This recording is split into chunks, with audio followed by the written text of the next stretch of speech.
perfect. Thank you so much for doing this, engineer, once again. And I was briefing the cohort before you joined in about the experience, about what you bring to the table, and just for everyone's benefit, although you had gone through the profile already, Shinjini comes with a couple of decades with the RBI, so no one better to understand and discuss regulations on. We had a chat briefly early in the morning to discuss not just RBI as a regulator, but also IRDA, SEBI, and a bunch of other regulations that apply to all fintechs, because this cohort is formed of lending, wealth tech, and payment startups, and we would cover all of those regulations. And Shinjini's also had over a decade now of corporate experience, and now she's the founder of mysaltapp, and is helping out with wealth creation solutions for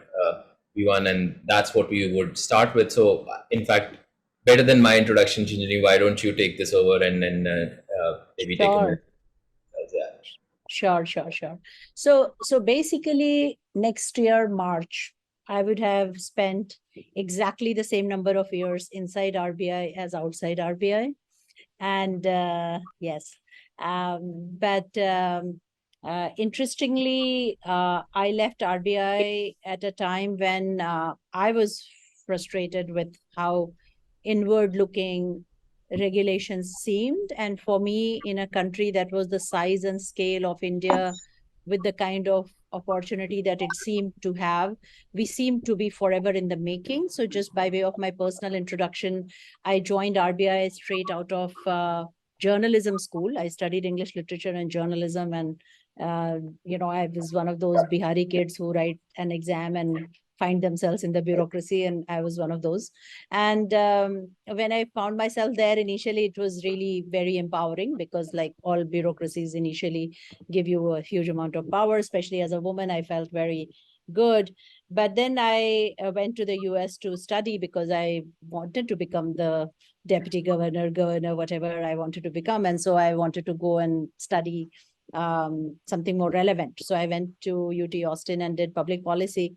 And in many ways, I think that started to make me more restless. So when I came back, I started to feel like India was always in the making, because I'd handled FDI early part of my career. 94 to 98, I used to handle FDI in India, and had seen this country just, really come out of the financial crisis of that 90s and become very, very vibrant. Many of you here are, will probably remember some of that. So I was kind of used to that excitement in my job, that every day something new was happening, and when I came back in the 2000s, it was the reverse. It was every day something was closing. Every day the regulator was more worried about something, and we were, sort of getting much, much more conservative in many ways, which in retrospect was probably the right thing to have happened, because as you know, in 2007, when global financial crisis happened, RBI turned out to be looking very good, because they hadn't allowed the markets to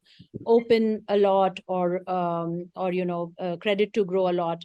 So, but for me personally, that just didn't, at that point of time, it just didn't feel like something that I was happy with. So I left, I came to the market, and I've had a very interesting career. I've just been lucky to find very good opportunities to see this India story from many different perspectives of growth and constraints, and new technology. Like, as you know, I later on ended up in Paytm. I was banking and capital markets leader for PricewaterhouseCoopers, and then of course I was at Citi heading the consumer bank. So I've seen this story play out in many different ways from many different perspectives. And in Citi, for those of you who don't know, the consumer bank also had oversight over small businesses. So it was not just retail and individual customers. It was also a significant, sizable book of small, home loans and loan against property and vehicle loans. Like a lot of the PSL book was within the consumer bank. So I got the opportunity to see this from every perspective possible. And then, of course, I've decided to build my own company because I realized that while things were changing a lot, one thing that was not changing, we were not moving the needle on, was participation of women in financial services and products. Microfinance has been a hugely successful product for poor women, but it's a one product approach. So it attracted a huge amount of capital and talent, and it kind of scaled a lot, but it solved one problem. It did not go ahead to solve the multifaceted nature of finance that anybody's life requires. So I'm really happy to be a part of this ecosystem today, where I find all of you, for example, are trying to solve so many different problems for, access to finance, access to credit, access to, cash flow based lending. So I think I really feel privileged to have had this experience and to be with all of you. What I don't want to do is to make this a monologue. So Vishesh and I had discussed this earlier. So he will, you will ask me a few questions, right? And then I can again do a little bit of a monologue, and anybody who wants to break the monologue is free to do so, because it's a small group. I had expected it to be a bigger group. So because we are a small cozy group, you can break it, or you can sort of come back and ask for questions later. We should have enough time for questions and answers anyway. Absolutely.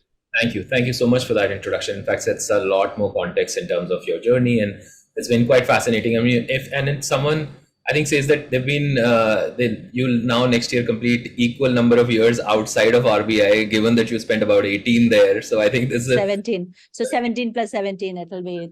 It's quite significant. But just taking a cue from the first thing you said. In fact, in terms of RBI being inward looking, I think a lot of the questions that we got during the cohort, we did a 3-day launch event, which was in person in Bangalore.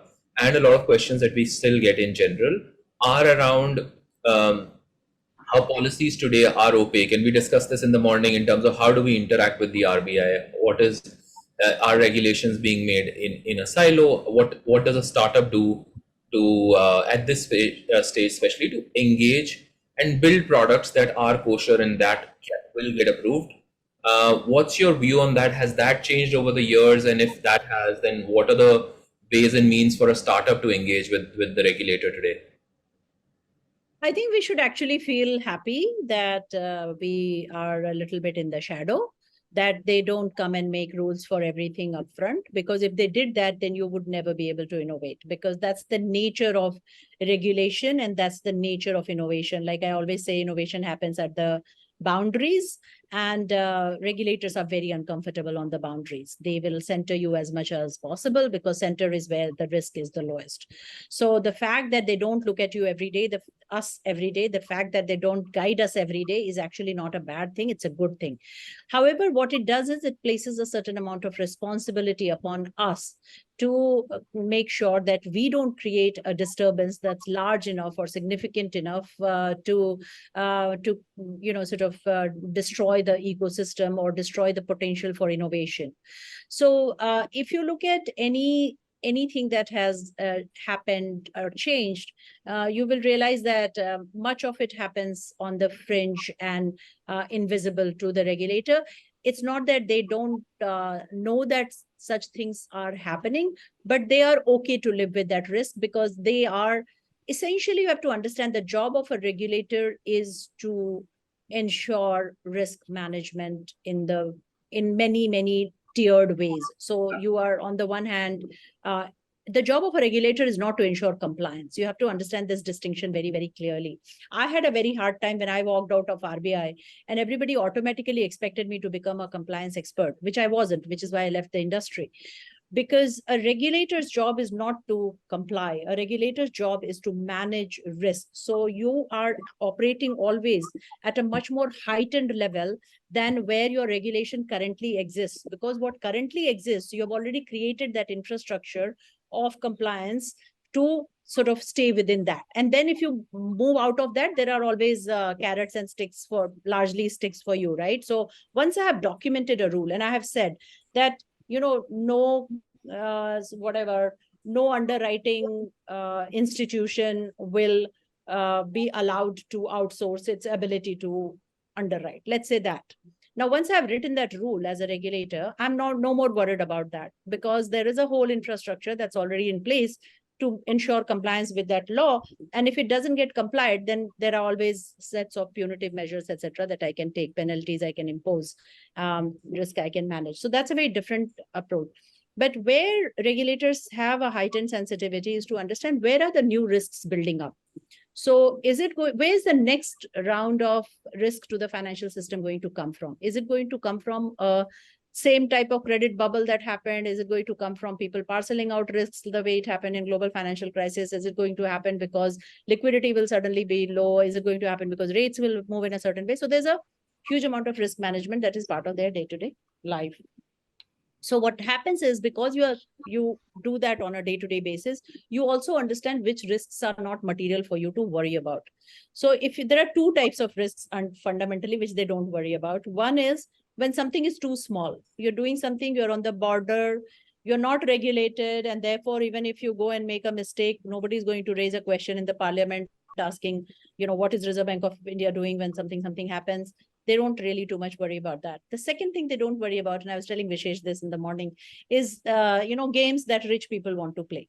So if you're a rich dude and you want to use your credit card to play on futures and options for quite some time, they will not bother. Okay, fine. It's, your money. You'll make a loss. It's okay. I know I'm not sitting and crying for you. What begins to bring you on the radar and attract the regulatory attention and therefore eventually regulation is when you increase that size of risk to include either a larger number of people or a larger amount of money or a larger part of the ecosystem. So the moment you become contagious, the moment you become you acquire the potential to scale, the moment you create an opportunity to go viral, then you will begin to attract that attention, because obviously that involves a large number of people. Money of the regulation is really worried about people who are vulnerable. So their fundamental job, particularly in a country like India, they do see their responsibility as protecting the vulnerable people from bad elements, mis-selling, etc. So they definitely will make sure that regulation happens. So I personally feel that the fact that they don't look at you and give you clarity every day on what you should be doing is not a bad thing at all, because it allows us to innovate. It allows us to try different things, do different things. We just have to take on that responsibility to understand what are their tripwires, because there are some things that they will be willing to live with. Tripwires are when you take somebody's money and you don't have the, that person is going to make a loss. Tripwire is when, and that person doesn't know it, there are not enough disclosures. Tripwire is when you create a system that is susceptible to frauds or money laundering. Tripwire is when you mess with underwriters' ability to make decisions. Tripwire is when you collect data and not take care of privacy. So those are things that you have to understand. They are fundamental building blocks of financial system, whether it is RBI, whether it is SEBI. So that is our responsibility. Their responsibility is their obligation is to allow us to continue to sort of innovate. And then at some stage, you have to be prepared that you'll be big enough, you'll fall within. So I was asking this question to some people, right? Which license or whatever. Somebody will, at some stage, you will have to answer that question to yourself, because the moment you will start scaling, then you will have to figure out, which direction do you want to go. So yeah, that broadly is. In fact, fantastic few points, and a bunch of. I was just making notes while you were speaking. I think this we discussed in the morning, but just for a larger group, because there are a lot of wealth tech companies on this in this cohort. We discussed in the morning, and in general, wealth or access to equity markets in India is very, very low today, and there is a great need to involve retail investors, to get them on board, to let them start participating in equity markets. But then it's also a zero-sum game, and we also all understand efficient market hypothesis, at least people who are working in wealth tech. How do you see that playing out? And we discussed some of the products that you had launched. So maybe some of your experience in terms of how you're seeing that scale, and you're not scaling some of your products just because of these issues that you pointed out in the morning. So I would, if you could talk about access as well as expand some of the products. So that's a really good question, because that's a classic regulator's dilemma.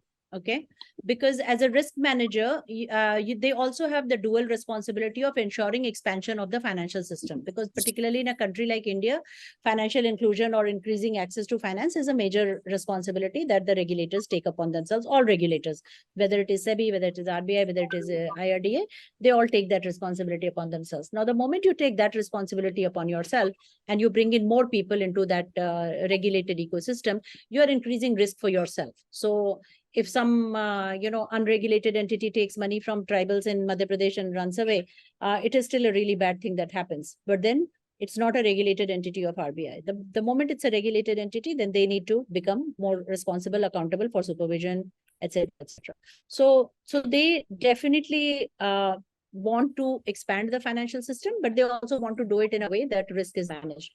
When we were junior officers in RBI, I remember Mrs. Thorat used to be one of our, senior people.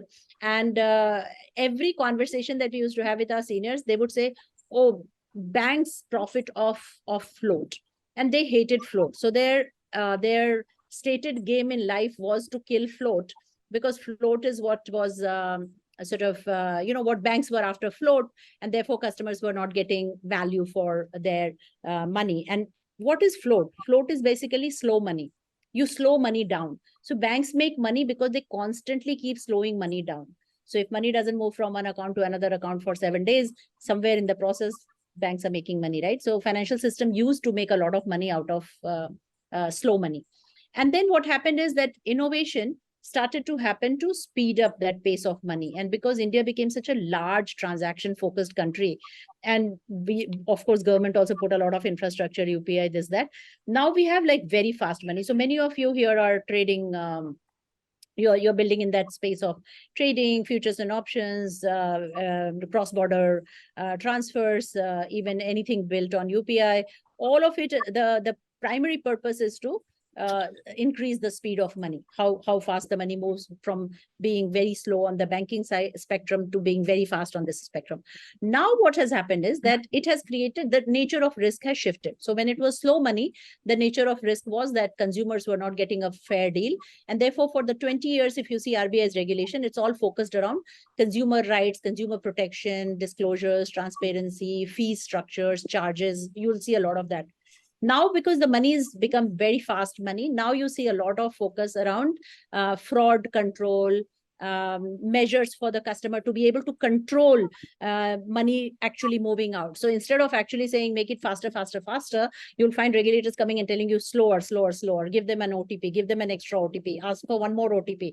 Like the number of OTPs in the securities transactions, like even to buy something simple like a mutual fund, is actually a sign of, creating that friction that just slow down a little bit, like go fast, but don't create risk so slow. So that pace of money moving is a very interesting way to understand risk and how, what becomes the priority for regulators. So what I think in the securities market, definitely, we are going to see a massive amount of expansion. And that's because you cannot, 2-3 reasons. One is that you cannot keep people out of wealth creation opportunities. So obviously people need wealth creation opportunities and you'll have to give it to them. But the second more important reason is like what happened in the US and other countries, is that then because the nature of work has changed so much, everybody is not going to have, like in my dad's generation, either people didn't have a job or they had a government job.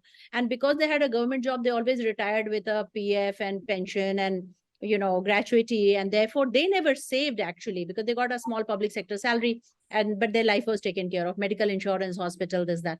Now, for the nature of work is such that people work on contract, people have work in gig economy, people have short tenure jobs. So they have to be able to build financial security for themselves. And because they have to build financial security for themselves, they need products. And mutual fund is just one product. And today, mutual fund or even trading for some people is the product that is being fitted into that space of saying, okay, you take this. And then for a long time in our generation, it used to be rental properties. That every time, I know bankers who every time they got a bonus would buy a flat. And I'm not kidding you. I actually know a trader who bought an apartment in a tier 2 city every time that he got a bonus. Those days, tier 2 definitions were a little higher. So he had properties in Calcutta, Hyderabad, Pune, Bangalore, like every city. So every year he would just go and buy one flat in one city because that was his financial security, that I'll rent these 10 apartments and I'll get money.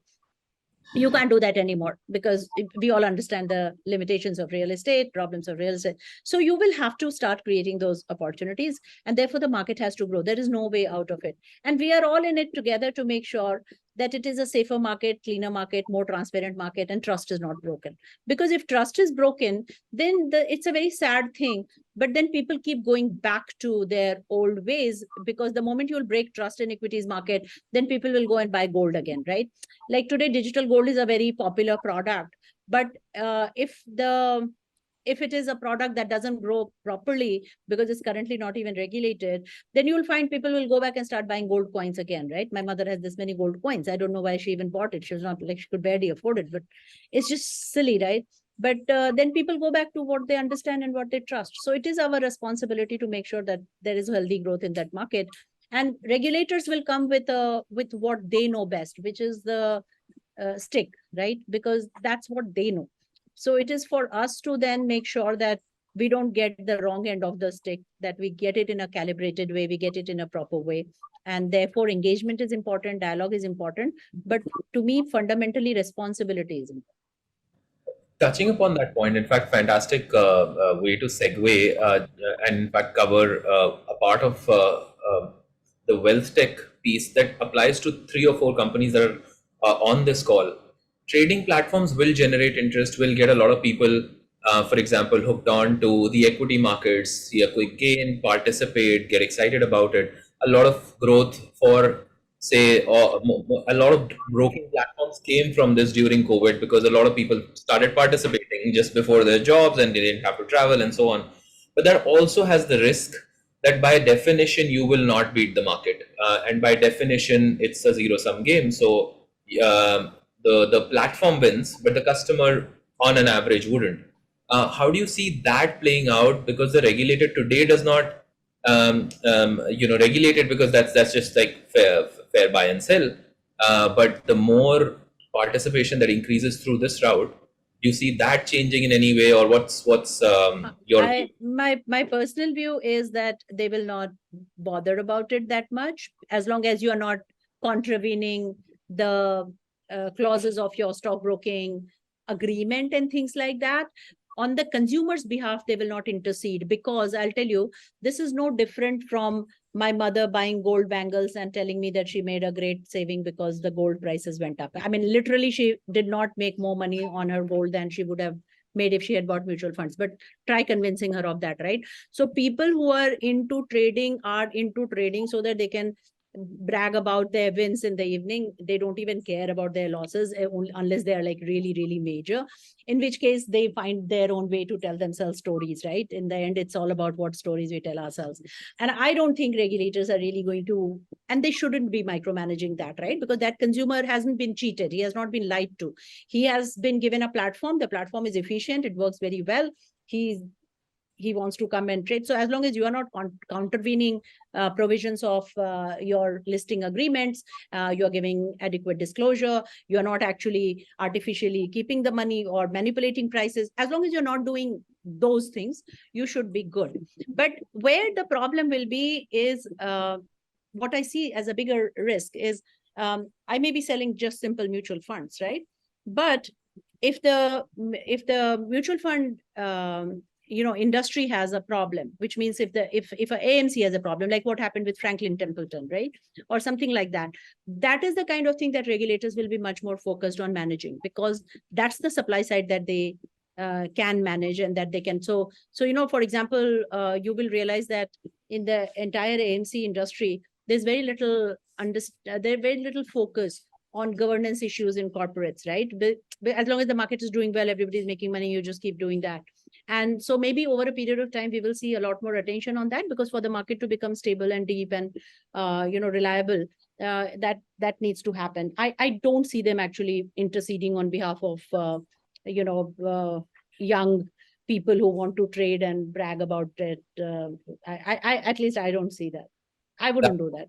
here. I'm guessing that's also music to a lot of these founders who are on the platform. I think it's very important to also be able to build something which will have a runway, because we've seen that change in credit. So BNPL cards that were launched, that were being loaded, suddenly got scrapped because of regulation. And a bunch of these things I think are very important for any startup founder, especially in the financial services space, because it's fairly regulated.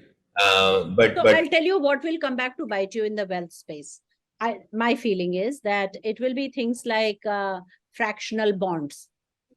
It hmm, sounds like a really good idea to tell people that, you know what, only rich people were buying bonds, but now even you can buy bonds. I'm also giving you a democratizing, bonds, come and buy it. Like, now bond pricing, understanding risk in bonds is not something which is easy, or there's not that much of expertise, um, and definitely there's no expertise on the at the consumer's end. So when corporates do this, when very high net worth individuals do it, there is a certain amount of expertise, involvement. The process of sales is very involved.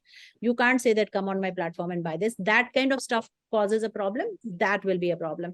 Even peer-to-peer lending, for example, peer-to-peer lending is not easy to, like under our current regulatory framework, it's not an easy product to create. So people are following different structures. They're following different level of disclosures.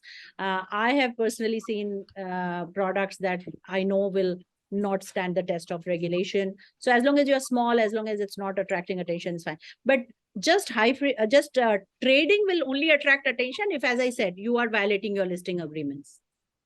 got it. Got it. I think that is very, very helpful. I'll take all the questions. Let's say starting 4:50, we'll start with the questions from the audience. But just a couple of more points in terms of access as well as regulation, because it sort of has to play hand in hand. Access in even the insurance sector is fairly, or rather, penetration of the insurance sector is fairly low in this country.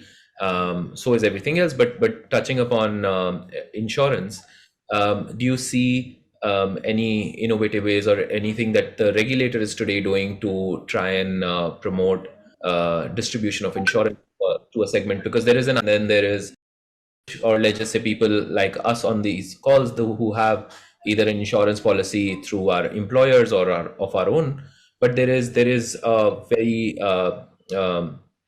big chunk of middle that's still missing from taking insurance. Is there a way that you see regulation or even innovation helping that cause?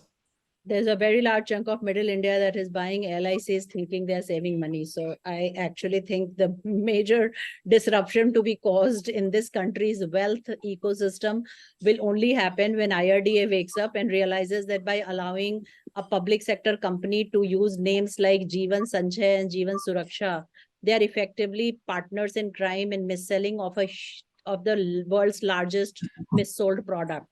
When that will stop, the wealth industry will grow. It's just complete and utter, travesty that is happening in that insurance industry. Nobody is worried about it because LIC is a government company. You can do whatever you want. Now, of course, they're not. So someday something will give and somebody will wake up and start realizing. I think there's a lot of work to be done. I mean, what Devyani is doing or what I'm doing or what many of you would be doing, it requires a tremendous amount of, Herculean effort to make people understand that just because something is called Jeevan Suraksha, it's not safer than something which is called, whatever. So India is a very interesting market. It is a very low trust. We are a very low trust society, which means that all of us have to spend large amount of money to build brands to elicit trust, which is why every new startup that raises large amount of money paints itself on cricketers' backs. And, like, you just have to be seen everywhere to be able to get that trust.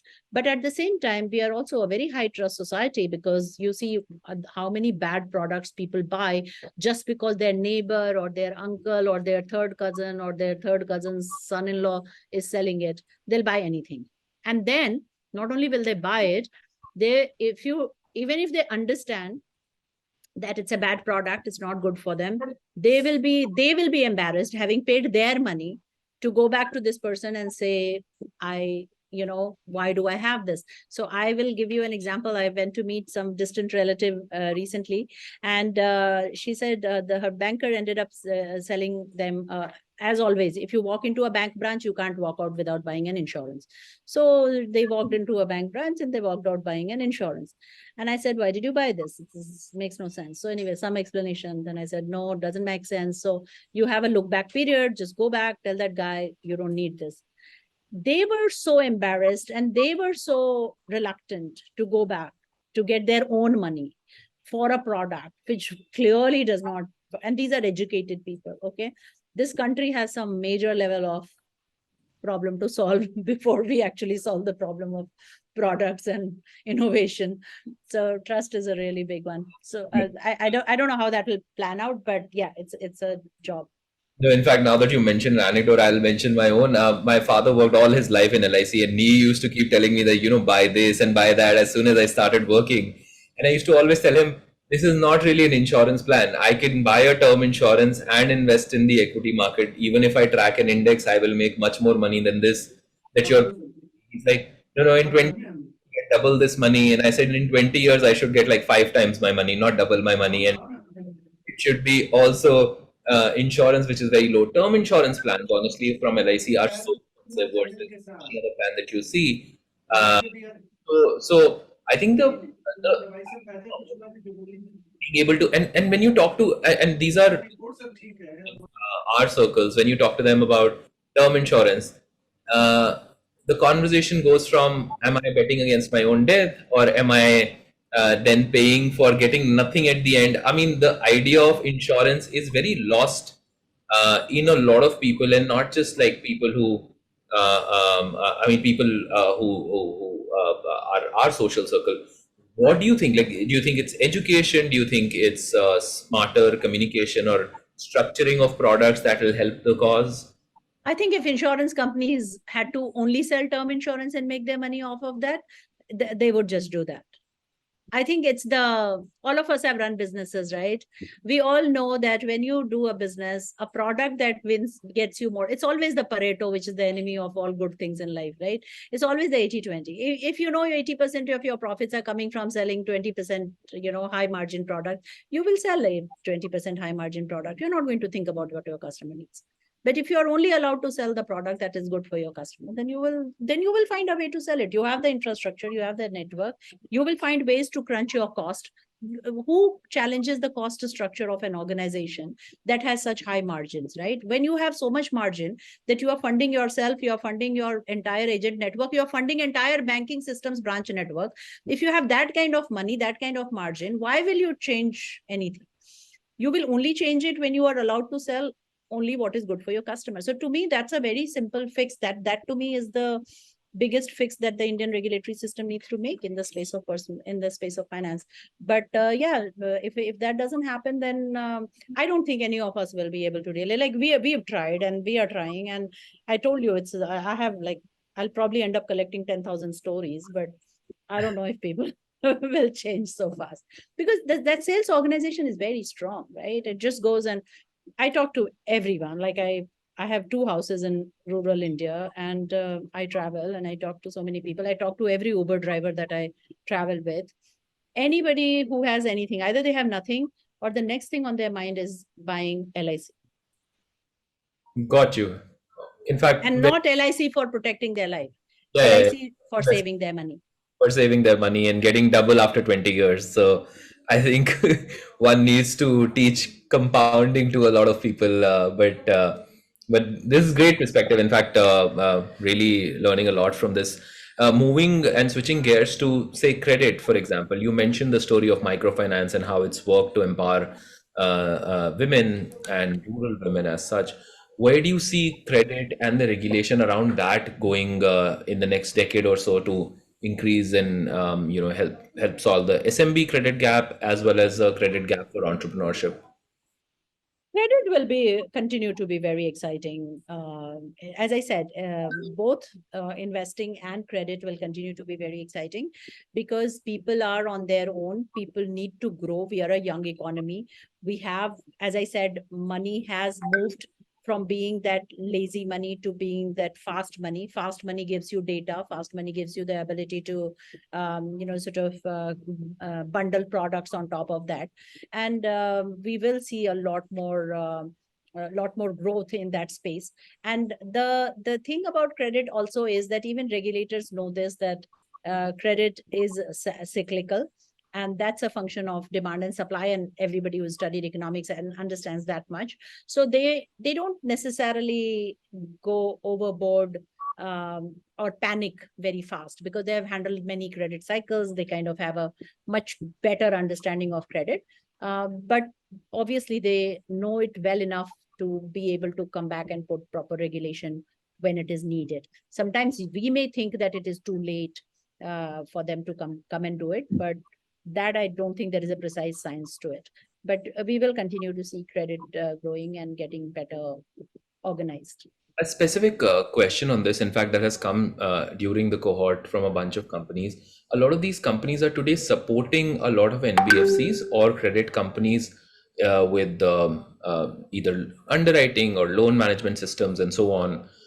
When do you think is the right time for a company that is in this space to go for a license, or for an NBFC license of their own?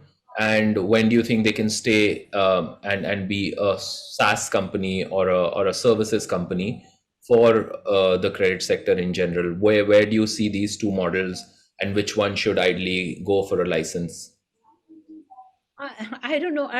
After having built a startup, I've come to the conclusion that that journey will get determined mostly by the capital that you are able to raise or that you have. Because the moment you get your own license and you decide that your path is the B2C path, then your capital consumption, because you are going to be acquiring clients, you are going to be managing the risk on your book, your capital consumption is going to be very different from how when you are going to be a SaaS company and give the same capability to another company, which is managing the balance sheet, managing the client acquisition, right? And you are probably getting in a little bit of revenue. So from getting in a little bit of revenue to destroying your own revenue stream and spending money on CAC and risk management, they're two very different paths. So when you will be doing it is more a function of your capital raising than a function of your choice. As a choice, also some people are just better at being SaaS companies, because trying to do both is never going to be a good idea, right? Because when you build an organization, building a B2B organization is very different from building a B2C organization. Yeah. So when you build a B2B organization, you're hiring a different type of people, you're creating a different type of culture, you're measuring different type of metric. When you're building a B2C company, you're measuring different things, you're creating a different culture, you're hiring different type of people. So I think that clarity on which direction you want to go in is something that you have to come up with as a founder. So I don't think there's any science to it to say that I'll get this much of data and then I will go and get my own. By all means, you find it exciting, you have looked at this business, you think it's going to make money. Getting an NBFC license is not that much of a problem. If you can raise the capital and you can find the right pivot from B2B to B2C company, then go ahead and do it. There's a different type of excitement, right, in that. Great. In fact, thanks for sharing that perspective, because a lot of companies, as part of the cohort that are working in credit, also are right now in this dilemma, and not just because of capital. I think just the structural business model itself, that should they even entertain the space or look at an NBFC license. And most of them, as long as the core is for them lending, I think they would probably want to, but a lot of these companies today starting out are mostly supporting the ecosystem in one way or the other with a specific solution that they plan to scale. Just one last question before we switch to audience questions, and just from a regulatory point of view, you mentioned at the start, and I want to sort of circle back to it in terms of the regulator. Even at GFF, for example, some of our early founders of Payu now gone on to build other companies, have been engaging very actively with RBI to even build their product. There is the regulatory sandbox that they came up with. There is a bunch of other ways for companies and fintech especially to engage with the RBI and various other regulators. Is there a way you would, either advise or guide the startups here in terms of how should they engage and when should they engage actively or even through other entities? So I think as a founder, you are really limited on time. I mean, not everybody is as privileged as we are, because we are three of us and we all three come with very different, sort of capabilities. So we are able to, like, I'm able to make time for all this policy thing, and my founders are able to make time for product and market and GTM and whatever, whatever. But if you're a sole founder and you have to allocate your time, then allocating a disproportionate amount of time for regulation at early stage is probably not the best idea, because you are not going to effectively be able to get anything distinctive out of it, because even if you go to the regulatory sandbox, we are not a very mature country in terms of actual innovation in that sandbox. It will be a lot more of I feel like it's a lot of time spent for very little benefit, but then I could be wrong. If you really have a model that you think, but I'll give you one tip, which is if you're working in the space of financial inclusion, regulators tend to be very, very beneficially inclined to people that are working at the bottom of the pyramid. So actually, when microfinance got built, RBI was perhaps the most active architect of it, because it was important. It was a big public policy priority, and so they went and spent there a lot of time. So if you're operating in that space, it makes sense to go and work with them. Or if you're working in reg tech, for example, then it makes sense to go and engage with them, because you could probably have a good idea that helps them, that helps everybody. But if you're working in a field that is not inclusion, not reg tech, then going and working with them, I feel, that's my understanding, is probably may not probably be worth it. But engaging and staying in sync with where this industry is going. So for example, when crypto was actually a good example of this. When crypto industry was building itself, I think it did a reasonably good job of allocating resources as a community to having those few people who were constantly engaged with regulators, with public policy, with officials. And they did a very good job of disseminating that information, because they were building ground up. And that was true of India as well as in the US, because they did have a cohort of everybody knew that these are the people who are engaging on behalf of the industry. I don't think that happens in investing. I don't think that happens in lending, because we already have people at different levels of experience. So for example, I will think, why bother, जिस दिन जरूरत होगी जाके पूछ लेंगे. Somebody else might think, no, I must go there and meet them every 3 weeks, because who knows what they're going to come up with next. But I personally think that inclusion, reg tech, definitely go engage. Other things, try and stay in sync with what's happening with the industry and make your calls. Perfect. That is actually a very, very good tip to, in fact, lead to start for us to start taking audience questions. Devyani had put out a question. I'll start with that. And in fact, this is a question we discussed in the morning about the digital gold product that you were talking about, and we were talking about scaling. So her question is, do you think the regulator will respond to the digital? How do you think, I believe the regulator will respond to the digital gold players that are now scaling? I think you have a very strong perspective on it. So why don't we? No, I actually asked the deputy governor that, and obviously I'm not going to say what the risk is or whatever, but I just wanted to ask him that it's a good product, it's a clean product, it's a product that people like.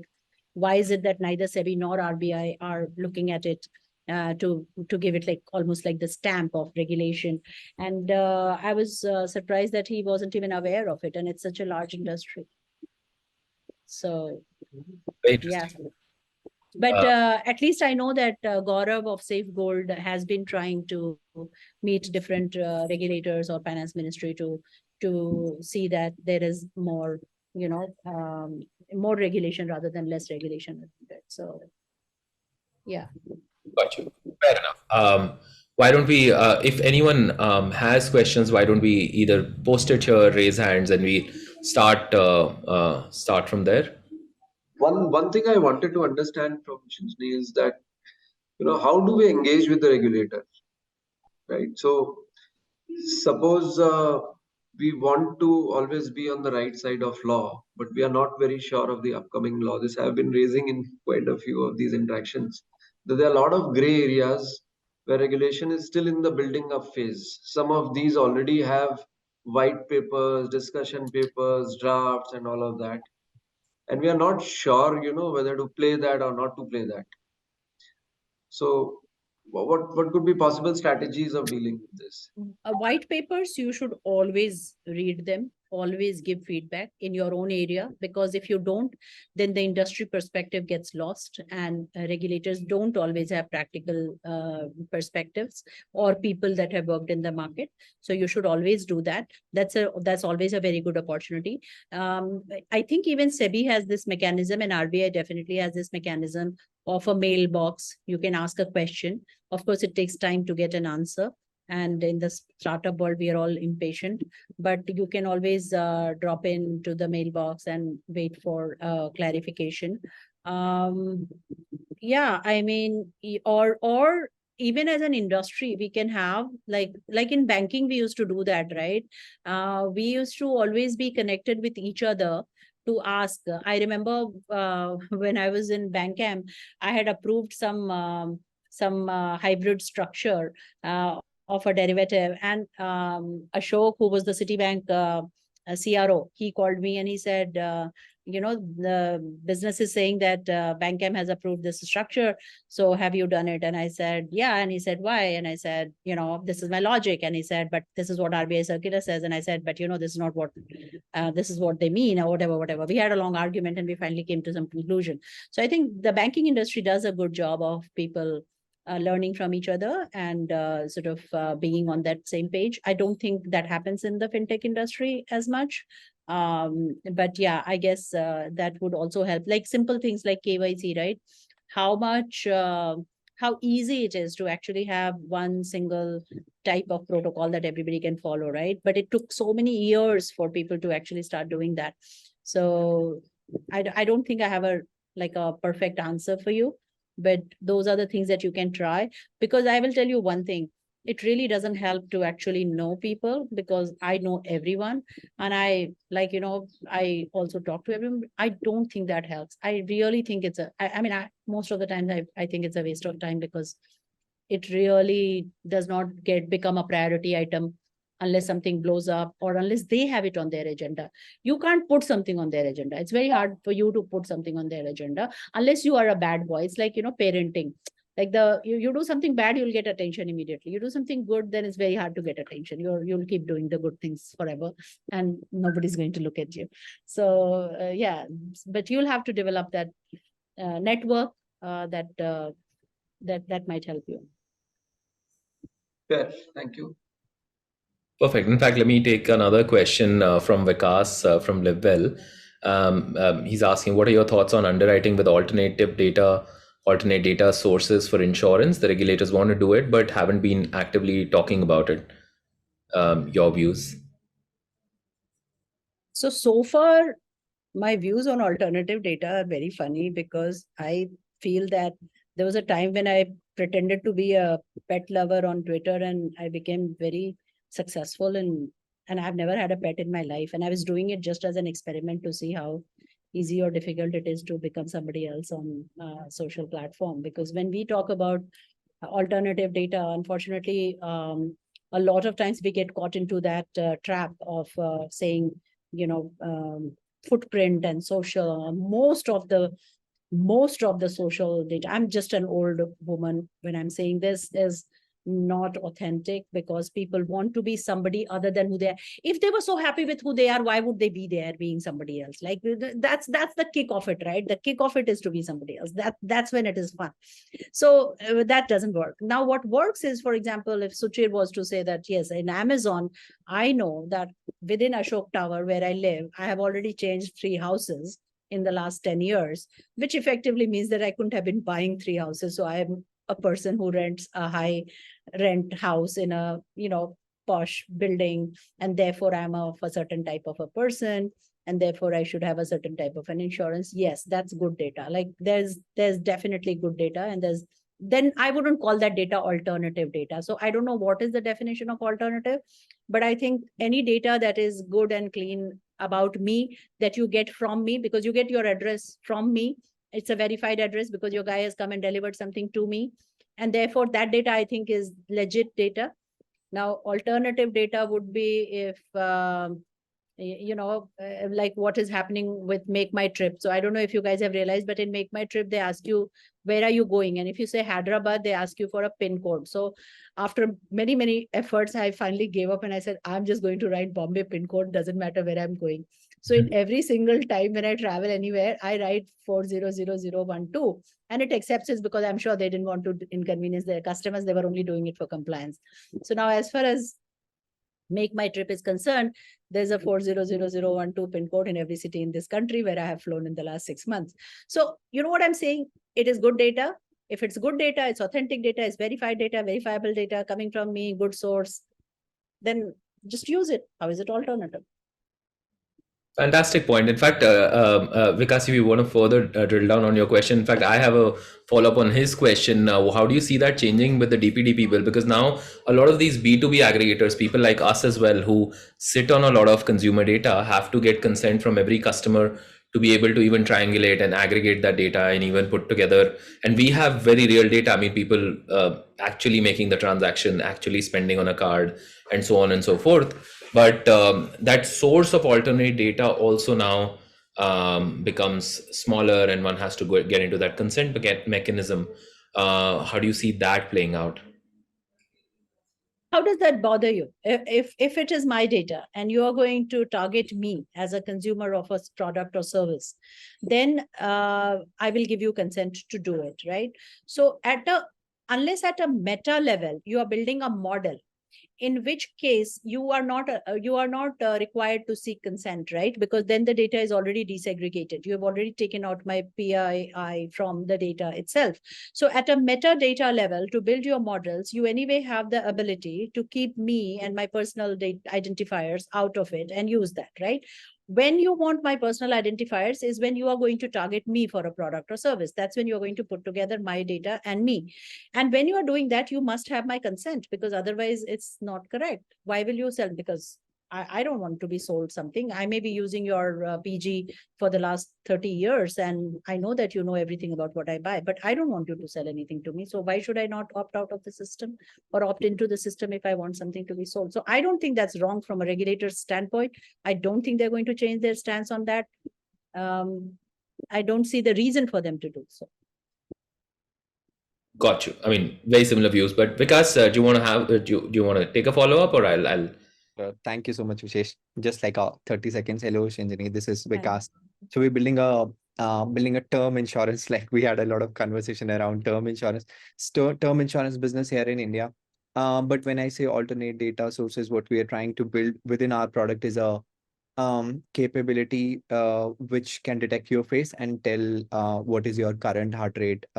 Is there a risk of any heart disease in future, or are you a smoker, non-smoker?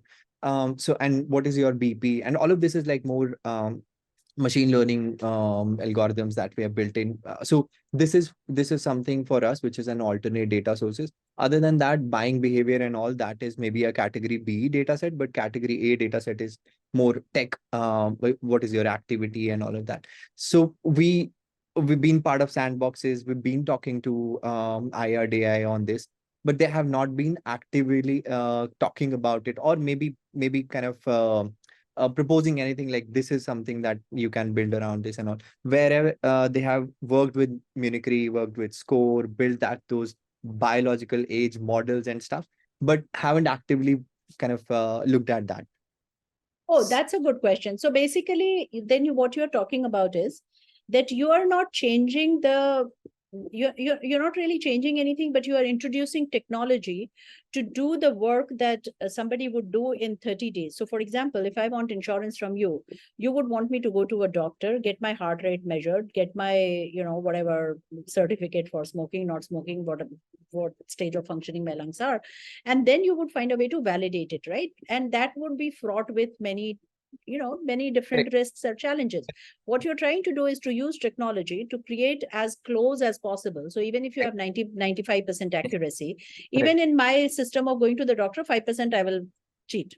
So you are pretty close. So as far as regulators are concerned, then as long as you are meeting that criteria, I don't think they should have a problem. But whether they will proactively come and tell you that, or whether you will already build something and it will start doing well, and you'll need that one insurance company who will be bold enough to come and work with you, and then they will go to the regulator and ask them. That's typically how it will happen, because they will find it profitable. They'll see your results. They will see they're spending less money on underwriting.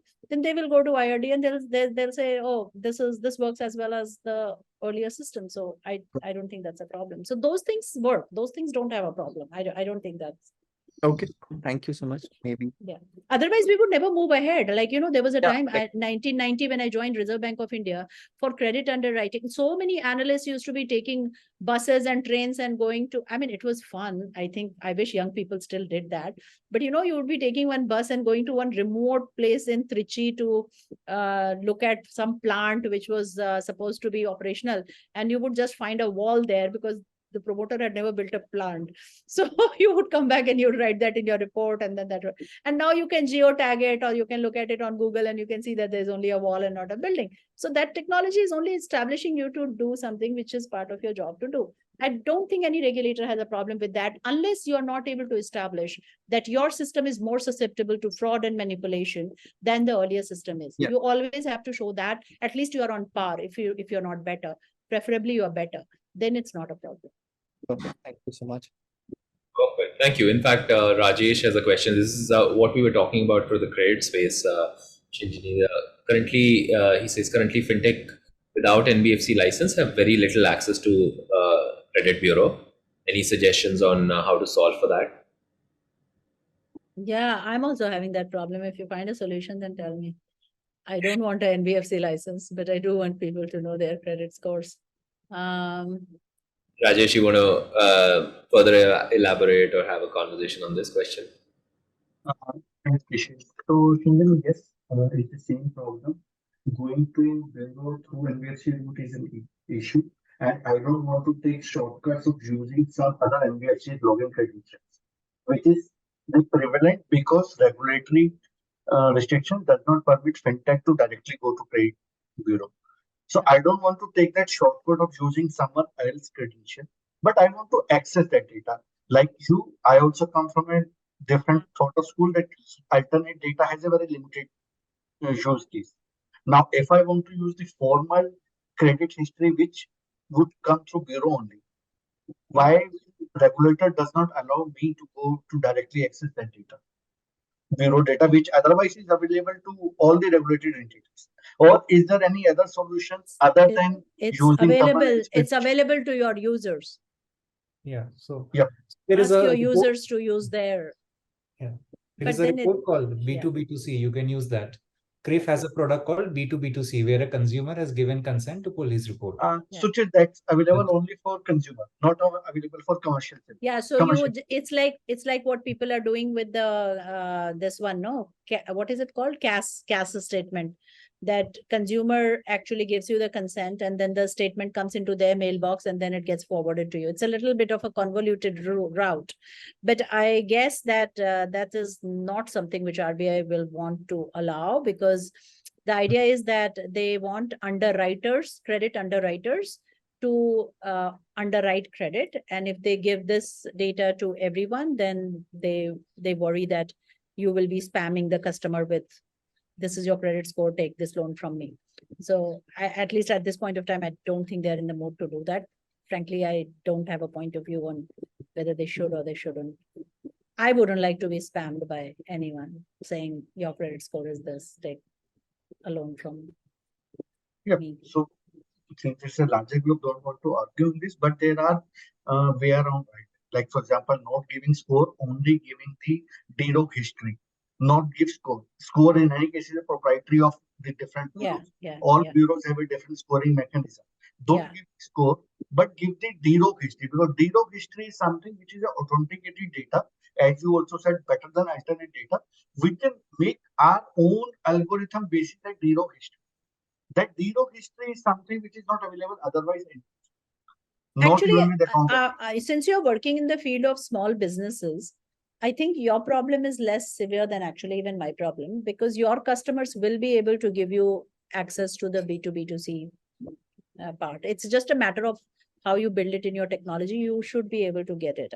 Because your users are genuinely like there's not that much of the push. It is a pull product. Credit. So wherever there's a pull product, customer will give you whatever you ask. But yeah, I don't see regulators doing that. Fair enough. Abhishek has a question. Abhishek, you want to Thanks. So, given that these days we have seen a voluminous financial frauds, right?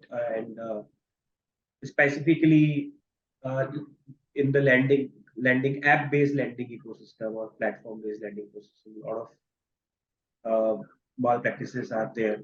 So, is there regulator?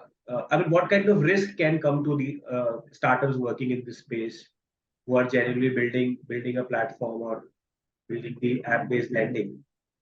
And the kind of volume which I'm hearing these days, everyone around us is getting impacted. I have seen a couple of cases where the young crowd near to me, took some 5-10,000 and then end up paying 40,000.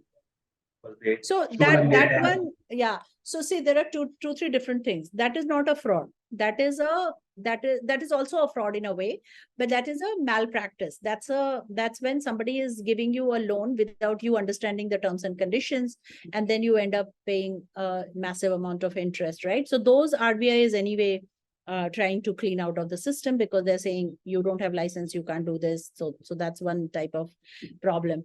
The other problem, which is actually the fraud problem, which I don't think companies are will be able to deal with so much, is if you talk to any banker, they will tell you the types of frauds that happen in loans, right?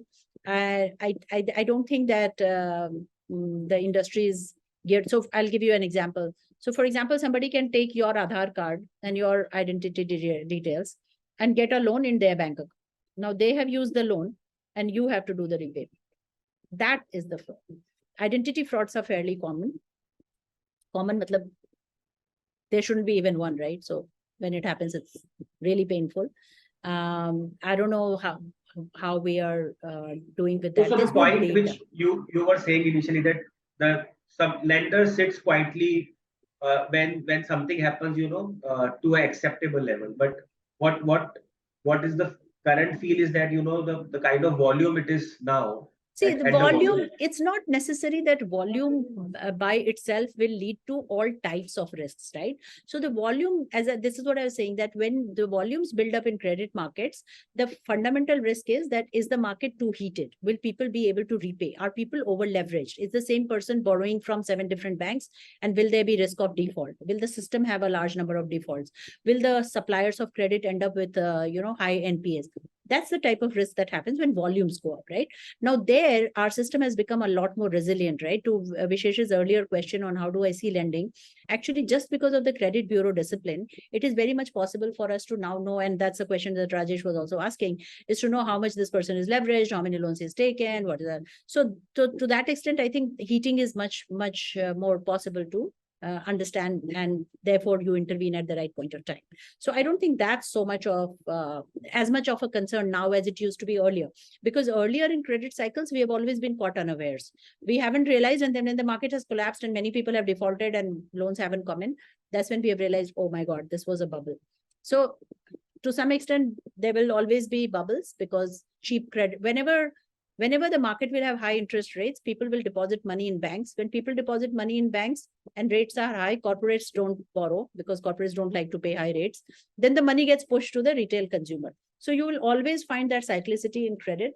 Then that bubble will build, then that bubble will burst, then nobody will lend to retail, then rates will go down, then corporates will start investing, then the rates will. So it's a cycle that happens, and they managed it many times over. So I don't think you will see them panicking about it. But frauds, the type of fraud that I'm telling you, if there are identity frauds and they start to surface, like in many places, if there are KYC frauds, if there are money laundering issues, those are the kind of things that will make them sit up. In fact, thank you so much. I think we're almost now. We're now out of time, but this has been a very engaging discussion. In fact, now even from the last question, I have so many things to say. From my crisis with Vault and crypto to an identity theft call that I got recently to all the frauds that we see on a daily basis in our payment gateway. I mean, you can't imagine the kind of innovation. I mean, fraudsters are thinking far ahead than any of us are thinking in risk and compliance. So I think this can go on, but thank you so much for doing this. I will definitely make an introduction with the group. Maybe we can still send some questions. Sure. I mean, anything. I'm always happy to help anybody I can help. So don't feel bad to. Very helpful, and especially for me, it's learned a lot. Thank you so much, and thank you everyone for participating and asking all these questions. Thank you so much. Thank you very much.